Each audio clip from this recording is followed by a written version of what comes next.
Your parents lied to you. They taught you the old way of making money, which is go to school, get a degree, get a high paying job, invest in a 401k, and then when you're 65, you can retire with enough money to retire, and then you can travel the world. You see, that is a very outdated, old school way of thinking. The new way of thinking, right? The new era, this new digital age that we are living in. Most people nowadays want to become entrepreneurs and business owners.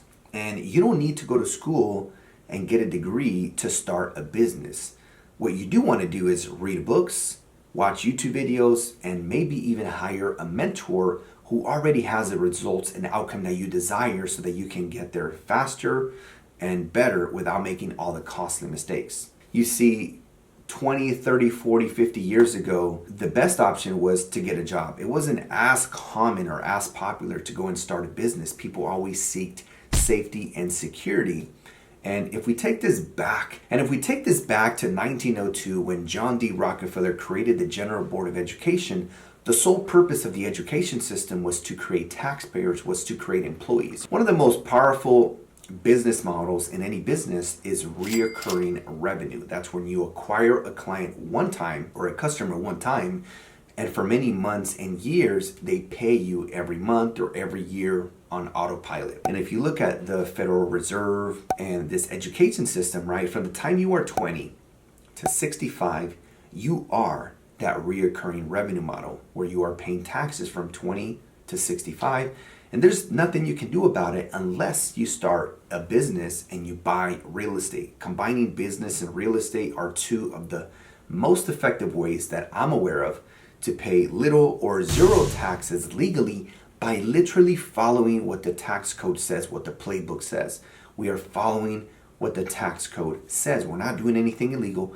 We're actually working with experienced real estate CPAs that allow us to implement and write off and deduct anything that we can justify as a business expense. Look, if you want to become a dentist, a lawyer, or a doctor, then that's fine. You go to school and you get that degree because you kind of have to. But if you want to become an entrepreneur, going to school is really unnecessary. Best thing you could do is learn from people who have the results that you want. Learn from them. That's the best way, because even if you go to school to get an MBA, you are still learning how to do business management for somebody else.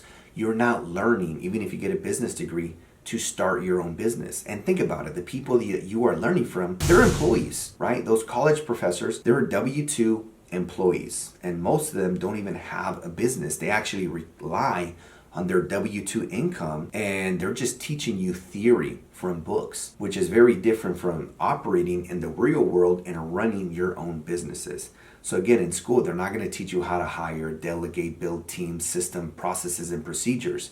They're not going to teach you how to take risks. They're going to teach you to be very calculated and how to run someone else's business. So I think that's really what it comes down to, is if you want to be a dentist, lawyer, doctor, go ahead and get a degree. But if you want to start a business, go and learn from other entrepreneurs. You might as well go on YouTube, read books, create a profile on meetup.com, on eventbrite.com, and attend entrepreneurship events in your area so that you could surround yourself with like-minded people who are on the same journey. What I love about being a business owner is if I want to go and make more income, I could just go and do that right now. Like, I make most of my money through Airbnbs. If I want to add an extra $2,000 to $3,000 a month in net profit, I'll go and launch another Airbnb, and I can get that Airbnb launched in the next 2 to 3 weeks. And boom, I just added an extra $24,000 to $36,000 per year in net profit, and legally pay no taxes on that money because of depreciation on the real estate that I own. But if I work at a 9 to 5, I can't just be like, pay me $2,000 to $3,000 more, right? You're lucky if you get a 50-cent $1 or $2 raise every 6 months, right? Someone else is in control of your income and your time.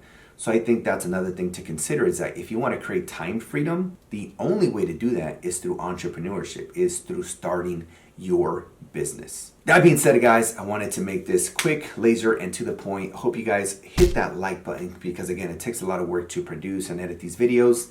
Also, if you guys have questions, comment down below. Check out one of my other videos, and I'll see you guys on the next one. Peace.